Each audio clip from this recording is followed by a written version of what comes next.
আমাদের বাণিজ্যকে রক্ষা করা এবং চ্যালেঞ্জের মুখে বাণিজ্যকে বাড়ানো পথ হচ্ছে অভিনব পদ্ধতি, উৎপাদন খরচ কমানো, শ্রমিকের বেতন না কমিয়ে এবং সক্ষমতা এবং দক্ষতা বাড়ানো।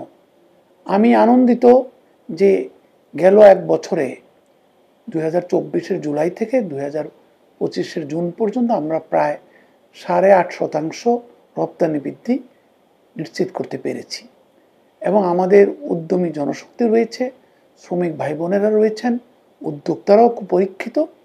আমাদের চেষ্টা করতে হবে, চায়নায়ও প্রচুর কর বাড়িয়েছে ট্রাম্প প্রশাসন, সেখান থেকে আরও কিছু অর্ডার আমাদের এখানে ডাইভার্ট করা যায় কিনা। আবার আর সব গার্মেন্টস ফ্যাক্টরিগুলোতে যদি অপটিমাইজ করা যায় তাহলে আমাদের উৎপাদন খরচ কমবে এবং আমাদের আপার মার্কেটে যেতে পারলে ভ্যালু চেইনের আমাদের আয়টা বাড়বে। আরেকটি কথা আমাদের বলতেই হয় যে আমরা শুধু গার্মেন্টস দিয়ে তো সব কিছু করতে পারবো না।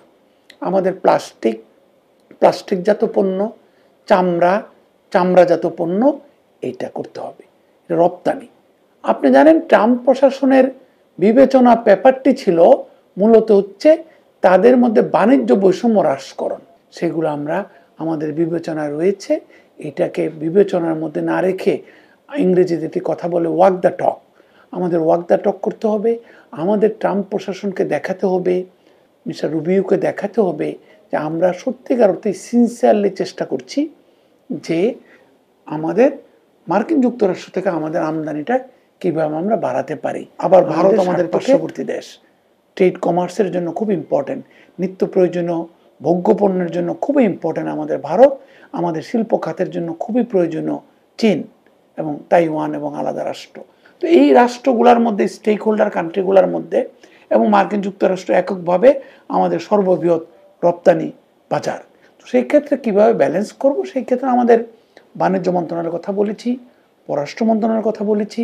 সেই ক্ষেত্রে তারা আরও সক্ষমতা বৃদ্ধি, ভালো ভালো কর্মকর্তাদেরকে আরও বেশি দক্ষতর করে, তাদেরকে প্রণোদিত করে, উৎসাহিত করে, তাদেরকে দীক্ষিত করে, তারা যাতে আরও নেগোসিয়েশন স্কিল ইমপ্রুভ করে, তারা যাতে অত্যন্ত আর্টিকুলেট লোকজনকে যাতে এই ধরনের মন্ত্রণালয় দেওয়া হয় এবং এই ধরনের মন্ত্রণালয় যাতে ক্ষুদ্র গোষ্ঠীর স্বার্থ, এমনকি গোষ্ঠীর ব্যবসায়িক স্বার্থের বাইরে গিয়ে রাষ্ট্রের বৃহত্তর স্বার্থে কাজ করতে পারে, সেটা লক্ষ্য করতে হবে। যে রপ্তানি খরচ না কমিয়ে কিংবা আমদানি খরচ না কমিয়ে, শিল্পের উৎপাদন খরচ না কমিয়ে, শ্রমিকের পেটে অবশ্যই লাথি না মেরে দক্ষ শ্রমিককে আরও প্রণোদিত করে কিভাবে আমরা উৎপাদনের চাকাকে সচল রাখবো, সেই ক্ষেত্রে রাজনৈতিক স্বার্থের বাইরে গিয়ে জাতীয় স্বার্থকে, ব্যক্তিগতের স্বার্থকে উৎসাহিত করে এবং পাবলিক প্রাইভেট সত্যিকারের পার্টনারশিপের মাধ্যমে প্রয়োজনে বিদেশি ব্রেইন এনে আমাদেরকে একটা নতুন মেলবন্ধন সৃষ্টি করতে হবে।